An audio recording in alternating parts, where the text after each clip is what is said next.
سيدنا ومولانا محمد اللهم صل على سيدنا ومولانا محمد تحریر لکھوں مکتوب لکھوں محبوب سے بھی محبوب لکھوں یہ حسن جہاں یہ کون مکان میں تیری طرف منسوب لکھوں ہر صفحے کا محمود لکھوں دشمن کو تیرے مردود لکھوں جس راہ کی منزل پانی ہو اس راہ کی تجھ کو حدود لکھوں اللہم صل علی سیدنا ومولانا محمد اللہم صل علی سیدنا ومولانا محمد نبیوں کا تجھے سردار لکھوں امت کا تجھے غمخوار لکھوں پھولوں کی محفل میں بھی تجھ کو گلزار کی مہکار لکھوں میں نام تیرا آرام لکھوں ہر گلگاہ ذکر عام ہر سانس تیری ذات میں جیوں تجھ کو بھی صبح اور شام لکھوں اللہم صل علی سیدنا ومولانا محمد اللہم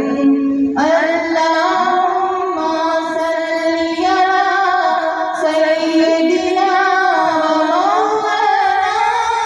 ومولانا محمد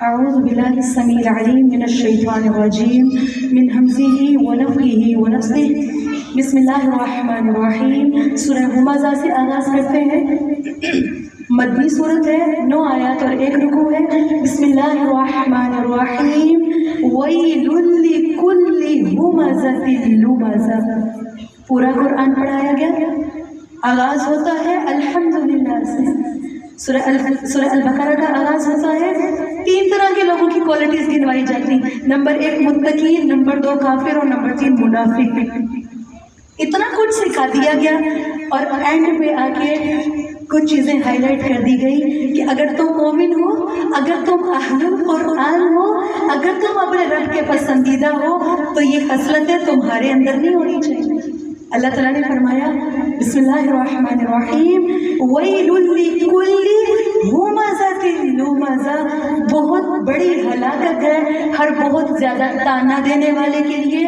بہت زیادہ عیب نکالنے والے کے لیے بندہ مومن جس کی زندگی کا مقصد رب کی رضا بن چکا ہے جس کی زندگی کا مقصد جنت کا حصول بن چکا ہے اس کے پاس اتنی فرصت نہیں ہے اس کی زندگی کا مقصد نہیں ہے کہ وہ تانے دیتا پھرے یا پھر وہ الزام لگاتا پھرے اللہ تعالیٰ نے فرمایا ہلاکت ہے جہنم کا گڑھا ہے ایسے لوگوں کے لیے جو تانا دیتے ہیں آج بہت سے بچے بگڑتے ہیں کیوں ایک دفعہ گناہ کیا تھا غلطی ہو گئی تھی اپنی اصلاح کی کوشش کر رہے ہیں پتا تھا غلطی ہو گئی تھی برا ہو گیا تھا اصلاح کی کوشش کر رہے ہیں اچھا بننے کی کوشش کر رہے ہیں لیکن تانے ہیں جو مل رہے ہیں ایک غلطی کو ایسا رگڑا جا رہا ہے کہ پھر وہ بچہ سوچتا ہے کہ اچھا بننے پر بھی اچھا نہیں کہا جا رہا ایک برائی بلائی نہیں جا رہی اب حق تو یہ بنتا ہے کہ اسی برائی پر جم جائے اور یقین کریں بہت سے بچے ایسے ہیں جن سے آپ ان کے گناہ کرنے کی وجہ پوچھیں گے تو وہ یہ وجہ بتاتے ہیں آپ اور میں کسی کو جنت کے راستے سے روکنے کا سبب بنتے تانا دے کر بہت سی بچیاں قرآن کے ساتھ جڑتی حدیث کے ساتھ جڑتی گھر والی تانا دینا شروع کر دیتی ویسے تو تم قرآن پڑھتی ہو ویسے تو حدیث پڑھتی ہو دیکھیے صدیوں کے بگڑے سالوں کے بگڑے. اب والدین چاہتے ہیں، اب ہم چاہتے ہیں جس نے ایک دن قرآن پڑھ لیا، 2 دن قرآن پڑھ لیا، اب وہ ایک ہی دن میں بدل کے آ جائے، ایک ہی دن میں اب وہ ہر طرح کا متقی، ہر طرح کا صالح ہو. دیکھیے، اور پھر ہم لوگوں کو، ہماری ہی میجورٹی، ہم لوگوں کو ان کی نمازوں کے تانے دے رہے ہوتے. اللہ تعالیٰ نے فرمایا ہلاکت ہے. اور بھائی جہنم کی ایک وادی ہے جس میں ایک کافر کو گرایا جائے گا تو 70 سال لگیں گے اس کو طے تک پہنچنے. دوسری چیز کون سا گناہ؟ فرمایا لومازہ، بہت زیادہ عیب لگانے والے.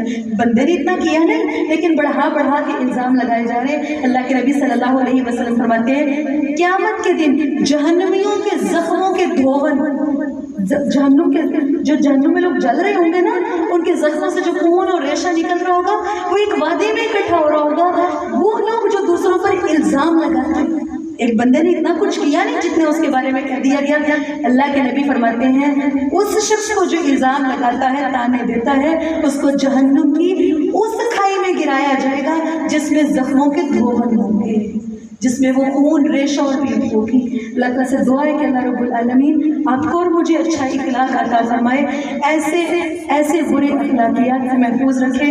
فرمایا وہ شخص جو مال جمع کرتا ہے وہ عددہ، گن کر رکھتا ہے، اور اس کو سمجھتا ہے کہ اس کے مال نے اسے ہمیشہ رہنے والا بنا دیا. فرمایا ہرگز نہیں، وہ حطامہ میں پھینکا جائے گا. اور آپ کیا جانیں وہ حطامہ کیا ہے؟ فرمایا نار اللہ الموقدہ، وہ اللہ کی بھڑکائی ہوئی آگ ہے. وہ اللہ تعالیٰ نے عذاب تیار کیا ہے. فرمایا اور وہ آگ کیسی ہے؟ التی تطلع علی الافئدہ، وہ ایسے دل تک پہنچ جائے گی، وہ دلوں پر جھانکتی ہے. دیکھیں قیامت کے دن ہر انسان کے دل کی کیفیت الگ ہوگی. کچھ دل ہوں گے جن کو قلب سلیم کہا گیا، اور کچھ دل ہوں گے ان کے لیے لفظ قلب استعمال ہی نہیں کیا گیا، اس کے لیے لفظ آیا افئدہ. بہت زیادہ غصے، بہت زیادہ جوش اور جذبے کے اندر جو انسان کی دل کی کیفیت ہوتی ہے نا، وہاں پہ افئدہ لفظ استعمال ہوتا ہے. ایسے دل جو نافرمان اور گناہ گار ہیں، ان دلوں تک جہنم کی آگ پہنچ جائے گی. نارملی آگ سے کوئی چیز جلتی ہے، اوپر کا حصہ جلتا ہے، انسان مر جاتا ہے، لیکن یہ جہنم کی آگ ہوگی جو انسان کے سینے کو جلا کے انسان کے دل کو جلا دے گی. لیکن ایک دوسری طرف رسول اللہ صلی اللہ علیہ وسلم فرماتے ہیں جس دل میں قرآن آتا ہے اس دل کو جہنم کی آگ نہیں جلا سکتی. اور فرمایا انہا علیہم مؤصدہ، وہ آگ ان پر ہر طرف سے بند کی ہوئی ہوگی، لمبے لمبے ستونوں میں ہوگی. اے اللہ ہمیں اس جہنم کی آگ سے بچا لینا. سورۃ الفیل مکی سورت ہے، 5 آیات اور 1 رکوع ہے.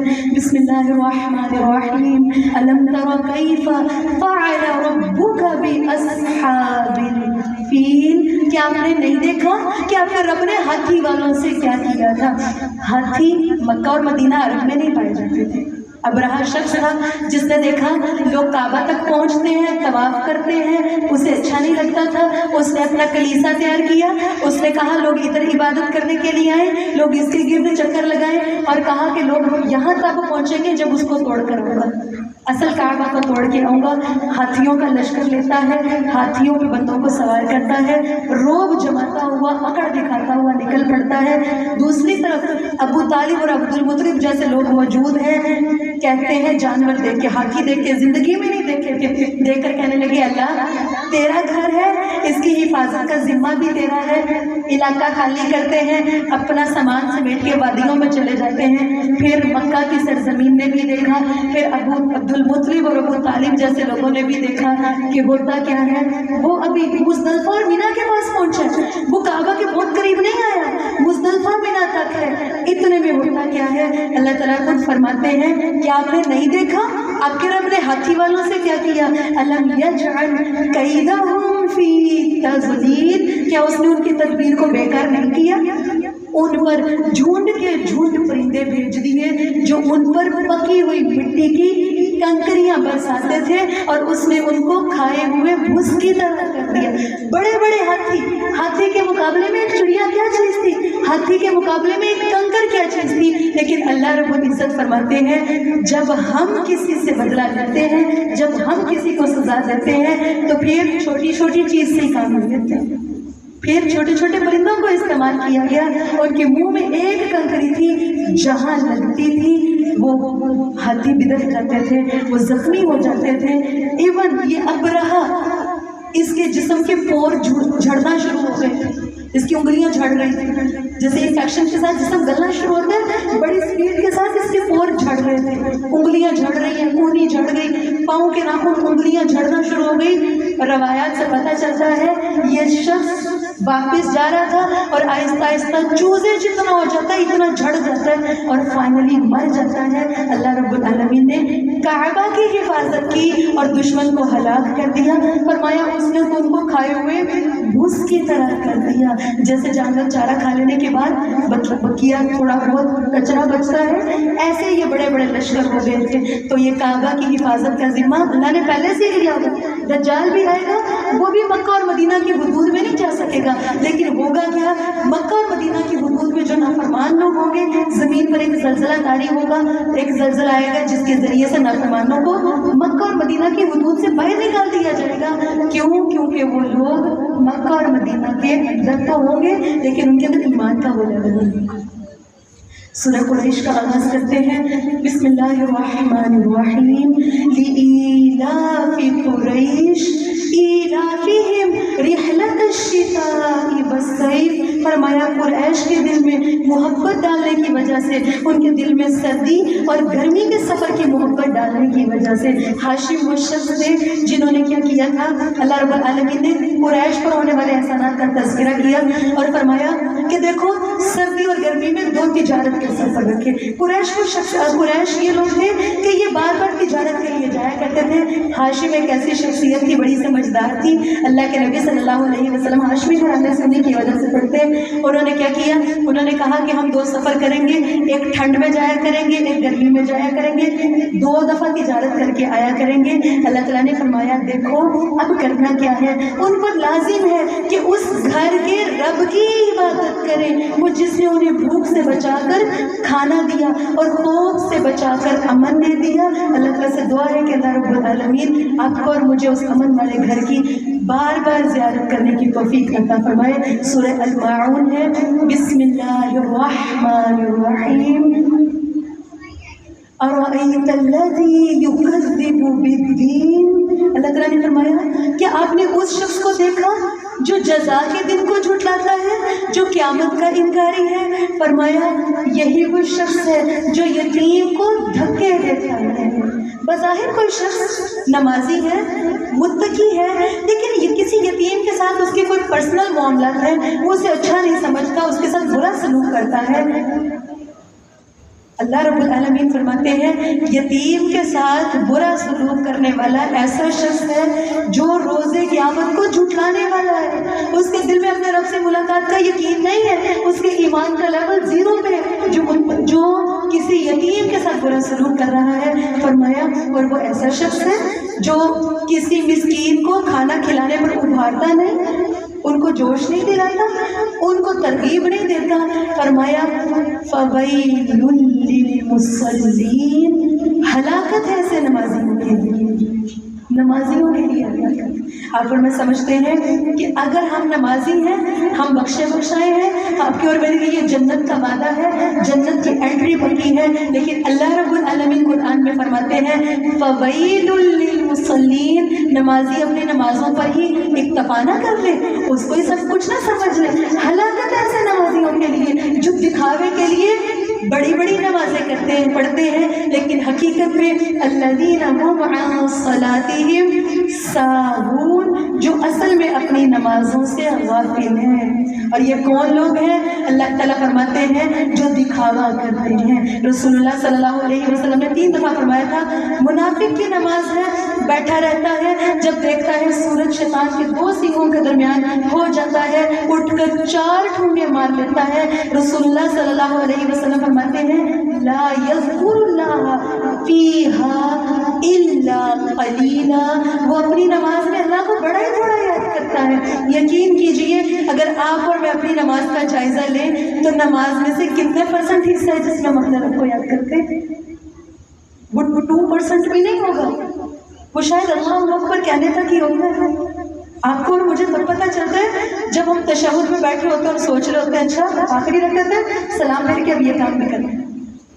آپ کی اور میری نماز، اگر نماز زندہ ہے آپ کی اور میری آخرت بھی اچھی ہے، آپ کی اور میری دنیا میں بھی کامیابی ہے۔ لیکن اللہ تعالیٰ نے فرمایا یہ نمازیں تو پڑھتے ہیں لیکن اصل میں غافل ہیں، دکھاوے کے لیے پڑھتے ہیں۔ اللہ تعالیٰ نے فرمایا دل اتنے تنگ ہیں وَيَمْنَعُونَ الْمَاعُونَ کہ عام برتنے کی چیز بھی لوگوں کو نہیں دیتے، دکھاوے کے لیے بڑی بڑی نیکی کر رہے ہیں۔ اللہ رب العالمین یہ سمجھانا چاہ رہے ہیں لوگوں میں عزت کا معاملہ ہے، لوگوں میں شان و شوکت، لوگوں میں شہرت کا معاملہ ہے، یہ بڑی بڑی نیکی کرتے ہیں، لمبی نمازیں بھی پڑھیں گے، لوگوں کے سامنے تو یہ تہجد بھی پڑھ لیں گے، لیکن دل اتنے چھوٹے ہیں کہ اگر کوئی عام برتنے کی چیز، مفسرین کہتے ہیں عام برتنے کی چیز، سوئی ہو گئی، کلہاڑی ہو گئی، پیالہ ہو گیا، آج کل ہم سارے جو ایسے ایک دوسرے سے عام استعمال کی چیز مانگتے ہیں، دل اتنا چھوٹا وہ نہیں دیتے لیکن دکھاوے کے لیے بہت کچھ کر لیتے ہیں۔ اللہ تعالیٰ نے فرمایا ہلاکت ایسے۔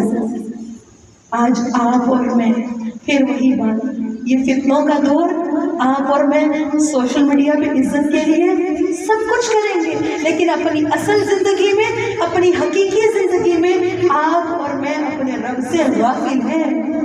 دکھاوے کے لیے بہت کچھ کر لیں گے لیکن جب اخلاص کی بات آئے گی، جب کسی غریب کی مدد کی بات آئے گی، ایسی جگہ پہ آئے گی جہاں دنیا نہیں دیکھ رہی، جہاں کیمرے نہیں ہیں، وہاں پر وہ تنگ دل ہو جاتے ہیں۔ اللہ تعالیٰ سے دعا ہے کہ اللہ رب العالمین آپ کو اور مجھے مخلص مومن بنائے۔ سورہ کوثر کا آغاز کرتے ہیں، بسم اللہ الرحمن الرحیم، اِنَّا أَعْطَيْنَاكَ الْكَوْثَرَ فَصَلِّ لِرَبِّكَ وَانْحَرْ إِنَّ شَانِئَكَ هُوَ الْأَبْتَرُ۔ اللہ رب العزت فرماتے ہیں اللہ کے نبی صلی اللہ علیہ وسلم ہم نے آپ کو کوثر عطا فرمائی ہے۔ اب یہ کوثر کیا ہے؟ ابو ذر راوی ہے حدیث کے، کہنے لگے اللہ کے نبی صلی اللہ علیہ وسلم یہ جو حوض کوثر ہے اس کے بارے میں بتائیے۔ اللہ کے نبی صلی اللہ علیہ وسلم فرمانے لگے کہ اس ذات کی قسم جس کے ہاتھ میں محمد صلی اللہ علیہ وسلم کی جان ہے، اس کے برتن آسمانوں کے ستاروں سے زیادہ ہیں۔ پانی ہے، نہر ہے، اس کے سائڈ پہ پیالے پڑے ہیں لیکن وہ کتنے زیادہ ہیں؟ وہ آسمان کے ستاروں سے زیادہ ہیں۔ اللہ کے نبی فرماتے ہیں یاد رکھو تارے بھی اس رات کے جو تاریک اور بادل کے بغیر ہوں، جنت کے برتن ایسے ہیں جو ان سے پیے گا کبھی پیاسا نہیں ہوگا اس وقت کے آخر تک جو اس پر گزرے گا۔ فرمایا اس حوض میں جنت سے 2 پرنالے گرتے ہیں، حوض کوثر کے اندر جنت سے 2 پرنالے گرتے ہیں جو اس سے پیے گا کبھی پیاسا نہیں ہوگا۔ اور اللہ کے نبی فرماتے ہیں اس کا عرض اس کے طول کے برابر ہوگا۔ نارملی نہریں چوڑی کم، لمبی زیادہ ہوتی ہیں، اللہ کے نبی فرماتے ہیں وہ حوض کوثر ہوگا جس کی لمبائی اس کی چوڑائی کے برابر ہوگی، دونوں برابر ہوگی۔ امیجن کیجیے وہ کتنا بڑا حوض کوثر ہوگا۔ فرمایا اس کا پانی دودھ سے زیادہ سفید، شہد سے زیادہ میٹھا ہوگا۔ اللہ تعالیٰ سے دعا ہے اللہ آپ ہم سب کو نبی صلی اللہ علیہ وسلم کے ہاتھوں حوض کوثر پینے والوں میں شامل فرما دینا۔ ایک دوسری جگہ پتہ چلتا ہے اللہ کے نبی صلی اللہ علیہ وسلم فرماتے ہیں اللہ کے نبی کو دکھایا گیا میں جنت پہ چلا جا رہا تھا، اچانک ایک نہر آتی ہے جس کے کنارے کھوکھلے موتیوں کے کنویں تھے۔ میں نے کہا جبرائیل علیہ السلام یہ کیا ہے؟ انہوں نے کہا یہ کوثر ہے جو اللہ نے آپ کو عطا کی ہے۔ پھر دیکھا تو اس کی خوشبو یا مٹی مہکنے والی کستوری کی طرح ہے۔ نہر ہو، پانی ہو تو اس کے نیچے مٹی ہو، اب وہ جو حوض کوثر کے نیچے جو مٹی ہے وہ کستوری ہے، اور اس پر اللہ کے نبی صلی اللہ علیہ وسلم آئیں گے، اللہ کے نبی کی امت ہوگی، اللہ کے نبی اپنے ہاتھوں سے وہ پیالے بھر بھر کے دیں گے۔ اللہ تعالیٰ سے دعا ہے اللہ جیسے ہم اس مجلس میں اکٹھے ہوئے ہیں اللہ ہم سب کو ایسے حوض کوثر پہ اللہ کے نبی کے پاس اکٹھا فرما دینا۔ اللہ تعالیٰ نے فرمایا اللہ کے نبی ہم نے آپ کو کوثر عطا کی ہے، اب آپ کے کرنے کا کام کیا ہے، آپ اپنے رب کے لیے نماز پڑھیے۔ اللہ نے آپ کو بہت بڑی نعمت دی ہے، اب آپ کو مزید عبادت کرنی ہے اور اپنے رب کے لیے قربانی کرنی ہے۔ ان شانئک ھو الابتر۔ جب اللہ کے نبی صلی اللہ علیہ وسلم کا بیٹا ابراہیم فوت ہوتے ہیں، مشرکین ابو جہل جیسے لوگ جشن مناتے ہیں، خوشیاں مناتے ہیں اور کہتے ہیں کہ اللہ کے نبی صلی اللہ علیہ وسلم کی جڑ کٹ گئی، اور وہ لفظ ابتر استعمال کرتے ہیں۔ اللہ تعالیٰ نے فرمایا اللہ کے نبی صلی اللہ علیہ وسلم آپ کو یہ ایسے دکھ دے رہے ہیں، آپ نے ان کی باتوں کی ٹینشن نہیں لینی، اللہ نے آپ کو حوض کوثر دیا ہے اور آپ دیکھیں گے آپ کے اس دشمن کی جڑ کٹی ہوئی ہے۔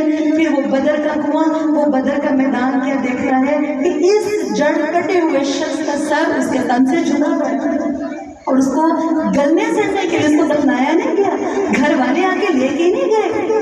وہ کون؟ وہ لوگ جو اس کے آگے بیٹھا کرتے تھے وہ اس کو لے کے نہیں گئے دفنانے کے لیے، اس کی لاش کو بدر کے کنویں میں گلنے سڑنے کے لیے چھوڑا گیا۔ اللہ تعالیٰ سے دعا ہے کہ اللہ رب العالمین آپ کو اور مجھے ہم سب کو صبر جمیل کرنے والا بنائے۔ اللہ تعالیٰ آپ کو اور مجھے ہم سب کو حوض کوثر پر اکٹھا فرمائے۔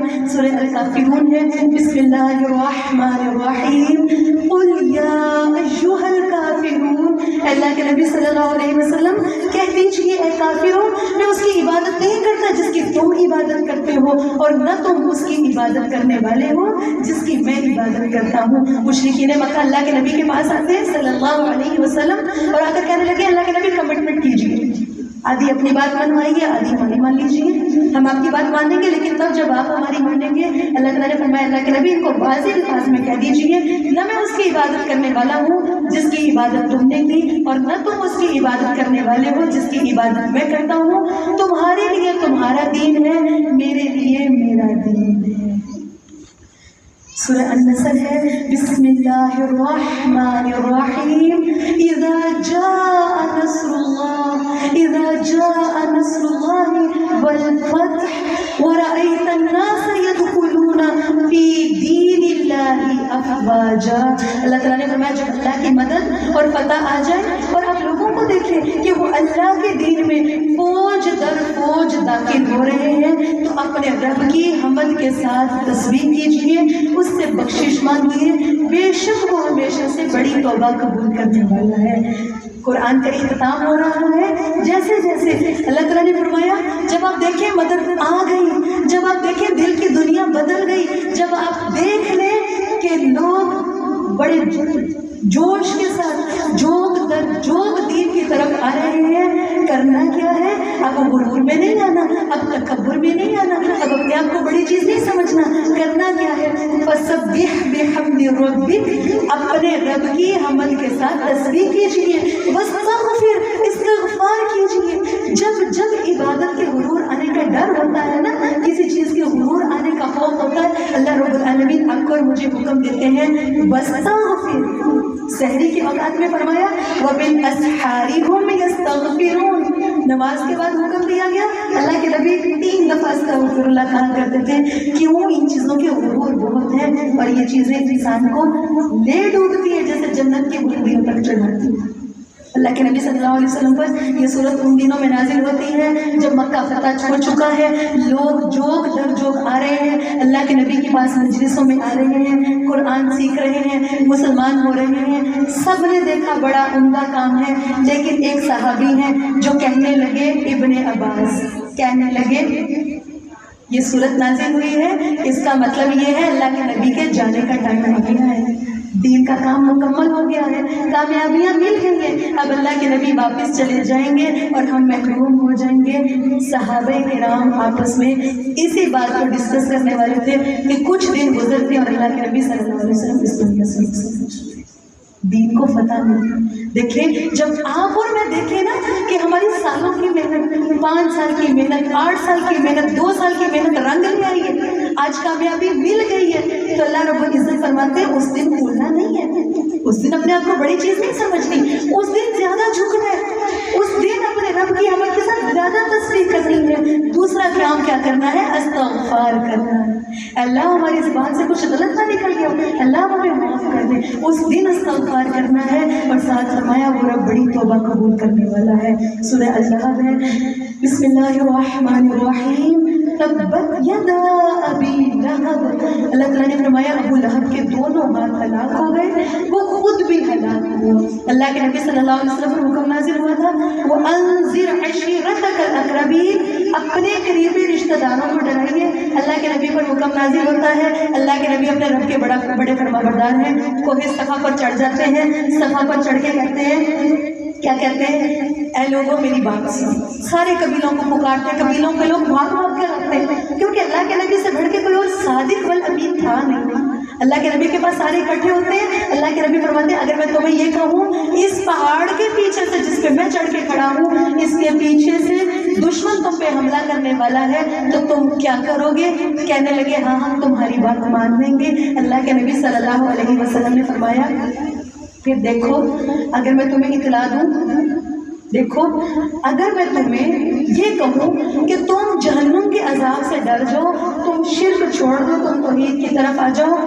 یہ بات سنی تھی ابو لہب کہنے لگا سارا دن تیرے لیے ہلاکت ہو، تب بن لگ، جیسے مزدور کہتا ہے تو نے میری دہاڑی ضائع کر دی، مجھے ادھر سے بلا کے یہاں لا کے کھڑا کر دیا۔ اسی طرح ابو لہب کہنے لگا تو نے میرا دن ضائع کیا، تو نے ہمیں اس کام کے لیے یہاں بلا کے کھڑا کیا تھا، تب بن لگ، تیرے دونوں ہاتھ ہلاک ہو۔ اللہ رب العالمین آسمانوں سے آیتیں نازل فرماتے ہیں تبت یدا ابی لہب وتب، ابو لہب کے دونوں ہاتھ ہلاک ہو گئے، وہ خود بھی ہلاک ہوا، نہ اس کا مال اس کے کام آیا اور نہ وہ کچھ جو اس نے کمایا تھا۔ ابو لہب یہ وہ شخص تھا جو اپنے آپ کو بہت خوبصورت سمجھتا تھا، جو بہت مضبوط بہت مالدار شخصیت تھی، لیکن اللہ سے حکم کیا نازل ہوتا اللہ کی طرف سے کہ تیرے لیے ہلاکت ہے، نہ تیرا مال کام آئے گا نہ وہ کچھ جو اس نے کمایا۔ فرمایا ان قریب وہ شعلے والی آگ میں داخل ہوگا اور بچی اس کی بیوی حمالۃ الحطب جو ایندھن اٹھانے والی ہے۔ اس عورت کے ابو لہب کی بیوی ام جمیل تھی، اس ام جمیل کے گلے کے اندر ایک بڑا قیمتی ہار تھا اور یہ کہا کرتی تھی کہ میں اس ہار کو بیچوں گی اور وہ پیسے اللہ کے نبی صلی اللہ علیہ وسلم کی مخالفت میں لگاؤں گی، یہ سوچا کرتی تھی۔ اور یہ اپنے سر کے اوپر لکڑیوں اور آگ کا ایندھن اکٹھا کر کے لایا کرتی تھی۔ ایک دن ہوتا کیا ہے، پہلے اللہ تعالیٰ نے فرمایا دیکھو قیامت کا دن ہوگا، اس کے گردن میں مضبوط بٹی ہوئی رسی ہوگی۔ روایات سے پتہ چلتا ہے کہ پھر ایک دن یہ عورت اپنے سر کے اوپر ایندھن لاد کے لے کر آ رہی تھی کہ اس کی وہ مونچھ کی رسی اسی کے گلے میں پھنس گئی، اٹک گئی، زیادہ ٹائٹ ہو گئی اور یہ مر گئی۔ اور اللہ تعالیٰ فرماتے ہیں کل قیامت کے دن بھی اس کے گلے میں مونچھ کی رسی ہوگی، اس کو بچایا نہیں جائے گا، جیسا گناہ کریں گے ویسا بدلہ ملے گا۔ اللہ تعالیٰ سے دعا ہے اللہ رب العالمین آپ کو اور مجھے پختہ پکا سچا مومن بنا دے۔ کیونکہ جو بھی دین اسلام اللہ کے نبی اور صحابہ کے خلاف کوئی پلاننگ کرتا ہے، اللہ رب العالمین اسے اسی پلاننگ کے ذریعے ہلاک کروا دیتے ہیں۔ سورہ اخلاص ہے، بڑی خوبصورت سورت ہے۔ بسم اللہ الرحمن الرحیم، قل هو اللہ احد، کہہ دیجئے وہ اللہ تعالیٰ ایک ہے۔ سورہ اخلاص قرآن کا 1/3 اس کو کہا گیا۔ پورے قرآن کے 3 حصے ہیں۔ نمبر 1 وہ حصہ جس میں اللہ رب العالمین نے اوامر اور نواہی بیان کیا، حکم دیا گیا یا روکا گیا۔ نمبر 1 قرآن کا ایک دوسرا حصہ ہے جس کے اندر پچھلے انبیاء کے واقعات بیان کیے گئے، اور قرآن کا ایک حصہ ہے جو صرف اور صرف توحید پر مشتمل ہے۔ اللہ تعالیٰ نے توحید کے دلائل دیے ہیں اور قرآن کی سورہ اخلاص اس توحید کا ایک خلاصہ ہے۔ اور اسی لیے حدیث سے پتہ چلتا ہے، یہ اللہ کے نبی فرماتے ہیں قسم اس ذات کی جس کے ہاتھ میں میری جان ہے، یہ سورت قرآن کے 1/3 کے برابر ہے۔ ایک دفعہ سورہ اخلاص پڑھو گے تو تمہیں 1/3 قرآن پڑھنے کا اجر ملے گا، یعنی 10 پارے پڑھنے کا اجر ملے گا، اور 3 دفعہ پڑھنے سے پورے قرآن کا اجر۔ لیکن اکیلے سورہ اخلاص پڑھ لینے سے کچھ نہیں ہوتا جب تک آپ نے اور میں نے اس کو اپنی زندگی میں نافذ نہیں کیا۔ اور یہ زندگی میں نافذ کیسے ہوگی؟ جب آپ اور میں یہ جان لیں گے کہ اللہ کے سوا کوئی ہے ہی نہیں، نہ عزت دینے والا، نہ حاجت روا، نہ مشکل کشا، نہ داتا، نہ گنج بخش، کوئی نہیں اللہ کے سوا۔ اللہ واحد ہے۔ مشرکین مکہ اللہ کے نبی کے پاس آئے تھے، کہنے لگے ہم اپنے ہر بت کا حسب نسب جانتے ہیں، تم بھی ذرا اپنے رب کا حسب نسب تو بتا دو۔ اللہ رب العالمین سورہ اخلاص نازل فرماتے ہیں، کہہ دیجئے اللہ تو ایک ہے، کوئی بھی نہیں اس کا، وہ واحد ہے، اور فرمایا وہ رب بڑا بے نیاز ہے، اس کو کسی بھی قسم کی کوئی حاجت نہیں، نہ بھوک نہ پیاس نہ نیند نہ اونگ، کوئی کمی بیشی نہیں، اور فرمایا لم یلد ولم یولد، نہ اس نے کسی کو جنا ہے نہ وہ جنا گیا ہے، اور نہ کبھی کوئی ایک اس کے برابر کا ہے، کبھی بھی کوئی اس کے برابر نہیں ہوگا، نہ اس کی اللہ رب العالمین کے نہ والدین ہے نہ اللہ کی کوئی اولاد ہے، وہ رب تنہا ہے، ہر معاملے میں کوئی بھی معاملہ ہو وہ رب واحد ہے، اور ساتھ فرمایا اس کی برابری کا کوئی نہیں، اس کا ہمسر، اس کا مددگار، اس کا معاون، اس کا ساتھی کوئی بھی نہیں۔ ایک دفعہ اللہ کے نبی صلی اللہ علیہ وسلم ایک سریہ بھیجتے ہیں، ایک لشکر بھیجتے ہیں، ایک صحابی کو ان کا امیر مقرر کر دیتے ہیں۔ اب وہ کیا کرتا تھا، صحابہ کے ساتھ جاتا ہے، رستے میں جہاں کہیں جماعت کراتا تھا، قرآن کی تلاوت کرتا تھا، قرآن کی تلاوت کرنے کے بعد سورہ اخلاص پڑھتا تھا، ہر رکعت میں یہ کام کرتا تھا، ہر رکعت میں، ہر نماز میں۔ اب وہ سیریا سے واپس آتے ہیں، کچھ بندے اکٹھے ہو کر ڈائریکٹلی اللہ کے نبی کے پاس آتے ہیں، کہتے ہیں اللہ کے نبی صلی اللہ علیہ وسلم کیسا بندہ ساتھ بھیج دیا تھا، ہر رکعت میں قرآن پڑھنے کے بعد سورہ اخلاص پڑھتا تھا، ہر رکعت میں سورہ اخلاص پڑھتا تھا۔ اللہ کے نبی ہم نے آپ کو دنیا سے پڑھتے دیکھا، اللہ کے نبی نے فرمایا اس سے میرے پاس بلا کر لے کر آؤ۔ آیا، اللہ کے نبی پوچھنے لگے تم سورہ اخلاص اتنی کیوں پڑھتے ہو نماز میں؟ کہنے لگا اللہ کے نبی صلی اللہ علیہ وسلم اس صورت میں اللہ کی توحید اتنی بیان کی گئی ہے اور مجھے یہ صورت اتنی پسند ہے، اس وجہ سے میں اس کو پڑھتا ہوں۔ اللہ کے نبی فرماتے ہیں تمہیں سورہ اخلاص سے محبت ہے، تمہیں اللہ کی وحدانیت سے محبت ہے، تمہیں اخلاص سے محبت ہے، اس کے بدلے میں تمہیں یہ بتاتا ہوں۔ بعض جگہ پہ پتہ چلتا ہے اللہ کے نبی نے صحابہ سے کہا تھا پھر اس کو جا کر بتاؤ کہ اللہ بھی اب تم سے محبت کرتا ہے، کیوں؟ کیونکہ تمہیں توحید سے محبت ہے، تمہیں اس اخلاص سے محبت ہے۔ اللہ تعالیٰ سے دعا ہے اللہ رب العالمین ہمیں بھی توحید پسند بنائے۔ بسم اللہ الرحمن الرحیم، سورہ فلق ہے۔ اللہ تعالیٰ سے دعا ہے اللہ رب العالمین آپ کو مجھے ہمیشہ قرآن سے جوڑے رکھے۔ قل اعوذ برب الفلق، کہہ دیجئے میں مخلوق کے رب کی پناہ پکڑتا ہوں، من شر ما خلق، ہر اس چیز کے شر سے جو اس نے پیدا کیا ہے، ومن شر غاسق اذا وقب، اندھیری رات کے شر سے جب وہ چھا جائے، اور گروہوں میں پھونکنے والیوں کے شر سے، اور حسد کرنے والوں کے شر سے جب وہ حسد کرے۔ کسی کا حسد شر نہیں جب تک وہ حسد پر عمل نہ کرنا شروع کرے۔ دیکھیں جب بھی کوئی انسان اس دنیا میں ہوتا ہے یا پھر وہ انسان فائدے اٹھا رہا ہے، مثال میں دیتے ہوتے ایک پودے کی، ایک پودا جو کسی زمین میں گاڑ دیا جاتا ہے، اس کو ایک پودے کو جو زمین میں لگا ہوا ہوتا ہے دو طرح کے خطرات ہوتے ہیں۔ وہ دو طرح کے خطرات کون سے ہوتے ہیں؟ ایک تو یہ خطرہ ہوتا ہے کہ اوپر سے کوئی بھیڑ بکری آئے گی کھا کے چلی جائے گی، یہی خطرہ ہوتا ہے، کوئی کیڑا لگے گا اس کو خراب کر دے گا۔ ایک دوسرا خطرہ ہوتا ہے، اور وہ دوسرا خطرہ ہوتا ہے کہ اس کی جڑ اندر سے نہ خراب ہو جائے، جڑ گل گئی، جڑ خراب ہو گئی، پورا پودا خراب۔ دو خطرات۔ اللہ کے نبی صلی اللہ علیہ وسلم پر اللہ رب العالمین دو صورتیں نازل کرتے ہیں، ایک الفلق اور ایک الناس، رکھا گیا قرآن کے آخر میں۔ روایات سے یہ پتہ چلتا ہے رسول اللہ صلی اللہ علیہ وسلم پر جادو کے اثرات ظاہر ہوئے، مقصد اللہ کے نبی کی امت کو ایک علاج دینا تھا۔ اللہ کے نبی صلی اللہ علیہ وسلم اس جادو کے اثر کی وجہ سے اپنی بیویوں کے پاس جو ڈیلی اثر ٹائم روٹین میں جایا کرتے تھے وہ سمجھ نہیں آتی تھی میں کس کے پاس گیا ہوں کس کے پاس نہیں گیا، یہ سمجھ نہیں آتی تھی، اتنا کا اثر تھا۔ اب علاج کیا بتایا گیا کہ اللہ کے نبی صلی اللہ علیہ وسلم پر سورہ فلق اور ناس نازل ہوتی ہے، رسول اللہ صلی اللہ علیہ وسلم فلق اور ناس پڑھتے ہیں۔ کچھ روایات میں پتہ چلتا ہے لبید بن عاصم بندہ تھا، وہ یہودی تھا، اس نے کنویں میں جادو کا سامان رکھا ہوا تھا، اس کو نکالا گیا، اللہ کے نبی کے بال تھے، گرہ لگائی گئی تھی، اللہ کے نبی فلق ناس پڑھ رہے تھے، گرہ کھول رہے تھے، جادو کا اثر ختم ہو گیا۔ سوال یہ پیدا ہوتا ہے آپ اور میں صبح شام سورہ فلق ناس پڑھتے ہیں. اللہ کے نبی ہر نماز کے بعد فلق ناس پڑھتے تھے.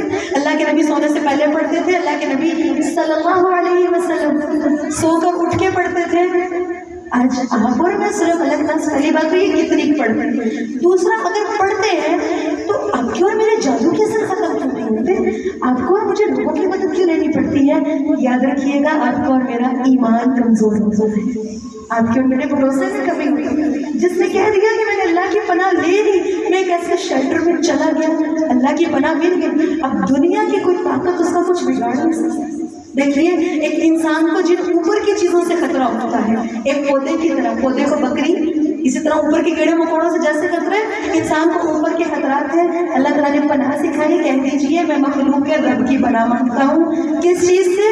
ہر اس چیز سے جو اس نے پیدا کر دی, خواہ وہ انسان ہے, خواہ وہ جانور ہے, خواہ وہ جنات ہے, کچھ بھی.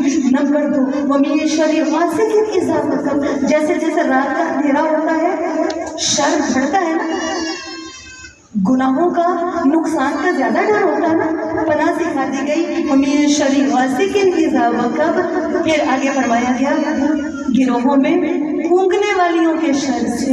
وہ لوگ جو ایسے باطل عمل کرتے ہیں, جو جادو کی طرف جاتے ہیں, گرہ لگاتے ہیں, پھونکے مارتے ہیں, اور اسپیشلی مونس کا صیغہ استعمال کیا گیا.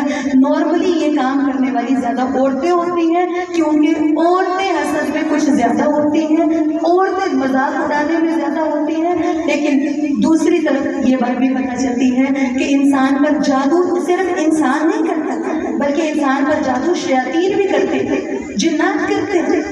اللہ کے نبی صلی اللہ علیہ وسلم کی حدیث سے پتہ چلتا ہے کہ جب ایک بندہ سو جاتا ہے تو شیطان اس کی گدی میں 3 گرے لگاتا ہے. گرے لگانے سے کیا ہوتا ہے؟ جادو ہوتا ہے. اب وہ 3 گرے لگاتا ہے اور ہر گرہ پہ کیا کہتا ہے؟ سو جاؤ, ابھی بہت رات ہوتا ہے. اب 3 گرے لگتی ہیں. اللہ کے نبی فرماتے ہیں جو شخص اٹھتا ہے, اللہ کا نام لیتا ہے, وضو کرتا ہے, نماز پڑھتا ہے, 3 گرے کھل جاتی ہیں. اللہ کا نام لیا تھا, دعا پڑھی تھی سو کے اٹھنے کی, وضو کیا تھا, 2 گرے کھل گئی, نماز پڑھی, تیسری بھی کھل گئی. اب رہا وہ شخص جس نے یا تو سو کے اٹھ کر اللہ کی حمد و ثنا بیان نہیں کی, یا وضو نہیں کیا, یا نماز نہیں پڑھی. سوچیے 3 گرے لگی ہیں, روز کی 3 گرے لگ رہی ہیں, جب سو رہے 3 گرے لگ رہی ہیں. تو ہم کہتے ہیں ہم پر فلاں شخص نے جادو کر دیا, فلاں رشتہ دار نے ایسے کر دیا, فلاں نے ویسے کر دیا. آپ نے اور میں نے کبھی اپنے عمل کی تو اصلاح نہیں کی. آپ اور میں نماز سے غافل ہیں, وضو سے دور ہوتے ہیں. کتنی بچیاں ایسی ہیں جو کہتی ہیں کہ ہاں ابھی تو ہمیں چند دن ریسٹ ملا ہے, ہم نہیں بھی اٹھیں گے تو کوئی حرج نہیں, لیکن اللہ کی حمد و ثنا بیان کرنا, اٹھ کے وضو کرنا, اللہ کو یاد کرنا تو ضروری ہے. اسی طرح ایک اور چیز سے پناہ سکھائی گئی وَمِن شَرِّ حَاسِدٍ إِذَا حَسَدَ. حسد کرنے والے کے شر سے جب وہ حسد کرتا ہے. رشک تو جائز ہے, لیکن حسد کا بدترین درجہ یہ ہے کہ حسد کرنے والا حسد پر عمل کرنا شروع کرے. حابیل قابیل کے معاملے میں جو ہوا تھا وہ حسد کی بنا پر ہوا تھا, اور اس نے اس حسد پر عمل کیا تھا. ابلیس کے درمیان جو کچھ ہوا, ابلیس اور آدم کے درمیان حسد کی بنیاد پر ہوا تھا, اور انہوں نے اس پر عمل کیا تھا. اللہ تعالیٰ نے آپ کو اور مجھے پناہ سکھا دی کہ تمہیں ایسے لوگوں کے شر سے بچنا ہے. بسم اللہ الرحمن الرحیم. قل اعوذ برب الناس ملک الناس الہ الناس من شر الوسواس الخناس. کہہ دیجیے میں پناہ پکڑتا ہوں لوگوں کے رب سے, لوگوں کے بادشاہ سے, لوگوں کے معبود سے. دیکھیے وہ رب جو سارے لوگوں کا رب بھی ہے, سارے لوگوں کا بادشاہ بھی ہے, سارے لوگوں کا الہ بھی ہے. جب ہم اس کی پناہ میں آ جائیں گے تو وہ سارے انسان تو اس کے کنٹرول میں ہے نا, ہر انسان کی پریشانی تو اس رب کے کنٹرول میں ہے نا, تو وہ کوئی انسان کچھ بگاڑ سکے گا؟ کچھ نہیں بگاڑ سکتا. تو اللہ تعالیٰ نے فرمایا من شر الوسواس الخناس. کس سے پناہ سکھائی گئی؟ وسوسہ ڈالنے والے کے شر سے جو ہٹ کر آتا ہے. جیسے ایک پودے کی جڑ کے خراب ہونے کا ڈر ہے, ایسے ہی انسان کے اندر ایک چیز موجود ہے جس سے پورا ایک انسان تباہ و برباد ہو جاتا ہے, اور وہ کیا ہے؟ وہ ہے وسوسے. اور شیطان کی کوالٹی کیا ہے؟ وہ ہٹ کے بار وسوسے ڈالتا ہے. ایک دفعہ گناہ کے بارے میں دل میں وسوسہ ڈالے گا